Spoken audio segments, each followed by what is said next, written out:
आज बात करते हैं मोक्ष की। क्या मोक्ष का कोई लोक परलोक होता है, या मोक्ष तब मिलता है जब आप किसी लोक परलोक किसी परम धाम में चले जाते हो?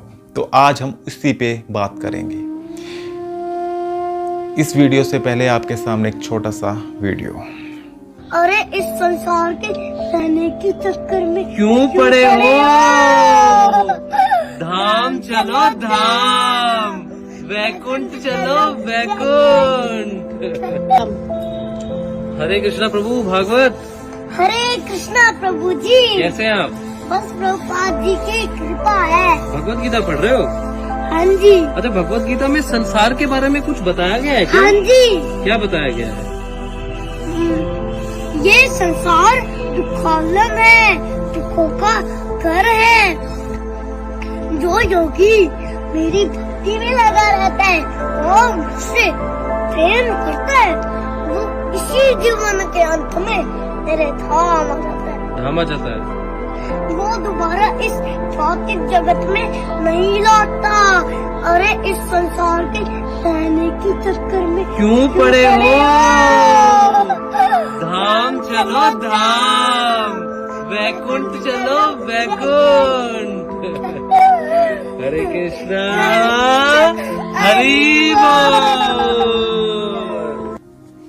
यहाँ पर हमें बताया जा रहा है कि आपने वैकुंठ जाना है, लेकिन हमारे शास्त्रों के संदर्भ में कुछ ना कुछ विषय हैं, वो मैं आपके सामने रखने जा रहा हूँ। पहली जो बात है वह है अष्टवक्र गीता से, जहाँ ऋषि अष्टवक्र कह रहे हैं कि लिंग शरीर का आना जाना होता है, आत्मा का आना जाना नहीं होता।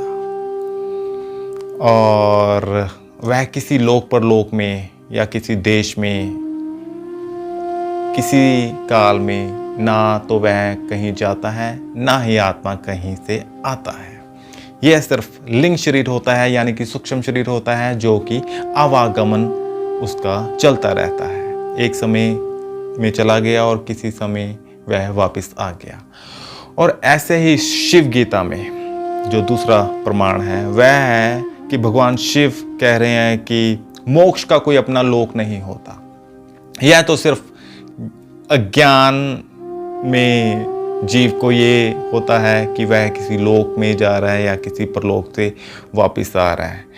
ना मोक्ष किसी का वैकुंठ में है, ना ही कैलाश में। यह तो सिर्फ अज्ञान है। जब हृदय की अज्ञान की ग्रंथियां नष्ट हो जाती हैं, तब उस नष्ट होने के बाद या नष्ट होने को ही मोक्ष कहा जाता है। और जो तीसरा प्रमाण है वह है श्रीमद् भागवतम में, जहां पर श्री कृष्ण कह रहे हैं उद्धव से कि उद्धव, लिंग शरीर यानी कि सूक्ष्म शरीर का आवागमन चलता रहता है। वह अपने कर्मों के अनुसार उसका आवागमन चलता रहता है, क्योंकि लिंग शरीर यानी कि सूक्ष्म शरीर मन इंद्रियों से बंधा होता है। इसी वजह से वह अपने शरीर में अहंकार कर बैठता है। इसी कारण उसको अपना आवागमन एक लोक से दूसरे परलोक में आना जाना प्रतीत होता रहता है। वास्तव में जो आत्मा है उसका आना जाना होता ही नहीं है। तो यह सारी की सारी जो चीज़ें हैं यह हमसे छिपाई जाती हैं। हमें क्या बताया जाता है कि आपने किसी लोक परलोक में जाना है, किसी परम धाम में जाना है। जहाँ तक परम धाम की बात है, आत्मा को ही, आत्मपद को ही परम धाम कहा जाता है। आत्मा को जानना ही परम धाम होता है।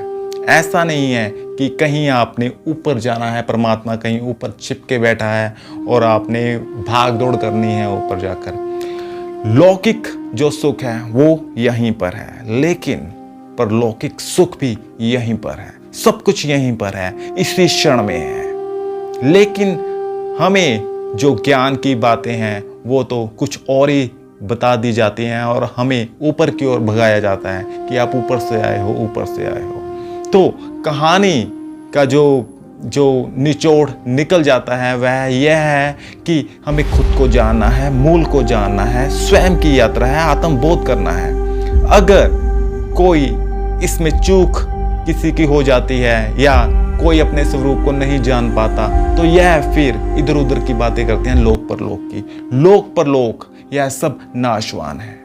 वहीं से भी आपको नीचे आना पड़ता है, बार बार आवागमन करना पड़ता है। लेकिन घूम फिर कर बात आत्म स्वरूप की आ जाती है, आत्म बोध की आ जाती है। तो हमें इन वीडियो के माध्यम से या जो भी कोई ज्ञान दे, तो सबसे पहले महत्वपूर्ण बात यह है कि सही ज्ञान दे, लोगों को भटकाए ना।